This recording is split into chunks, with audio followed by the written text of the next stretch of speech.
आज की वीडियो में आपको 5 इंपॉर्टेंट डूज के बारे में बता के जाऊंगा। ये वो इंपॉर्टेंट डूज हैं जो कि आपके रिज्यूमे को more effective, more impressive, more I Kainchi and more incredible बना देंगे। वो 5 इंपॉर्टेंट डूज क्या है?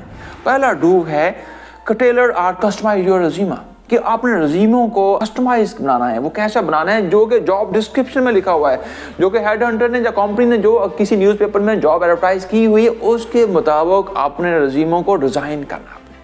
उसमें एक्सपर्ट, उसमें एक्सपीरियंस, उसमें सारी चीज़ें इस तरीके से आपने रीराइट करनी है जो कि इस चीज़ की रिफ्लेक्शन करे कि you are the highly most suitable applicant for this job.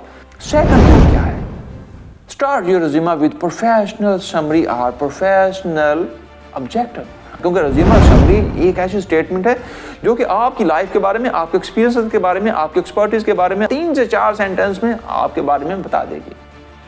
Number 3 क्या है? Use some professional format. आपने रिज्यूमे को नीट, क्लीन और ऑर्गेनाइज फॉर्म में आपने लिखना है। तो you must have to be careful, you must have to use some professional format. और नंबर 4 पे यूज क्या है?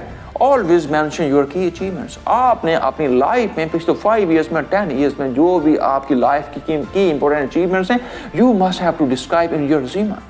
क्योंकि ये अचीवमेंट्स आपके रिज्यूमे को क्या कर देगी? स्टैंड आउट कर देगी, आपके रिज्यूमे को डिस्टिंग्विश कर देगी, आपके रिज्यूमे को मोस्ट आई कैची बना देगी और मोस्ट प्रोमिनेंट बना देगी। और लास्ट रूल्स आपने जिसके ऊपर काम करना है, proof read your resume. Mean इसे क्या बना दो? उसमें उसके स्पेलिंग, उसमें ग्रामर की मिस्टेक, उसमें कॉमा की मिस्टेक, उसमें फुल स्टॉप की मिस्टेक, हर किस्म की जो मिस्टेक्स हैं अपने रिज्यूमे को मल्टीपल टाइम पढ़ लो। ये 5 इंपॉर्टेंट डूज हैं। अगर आप इन डूज के ऊपर अमल करोगे, अल्टीमेटली क्या होगा? आपका रिज्यूमे लाखों एप्लीकेंट के अंदर से स्टैंड आउट कर जाएगा, प्रोमिनेंट हो जाएगा, and you have maximum chances for shortlisting.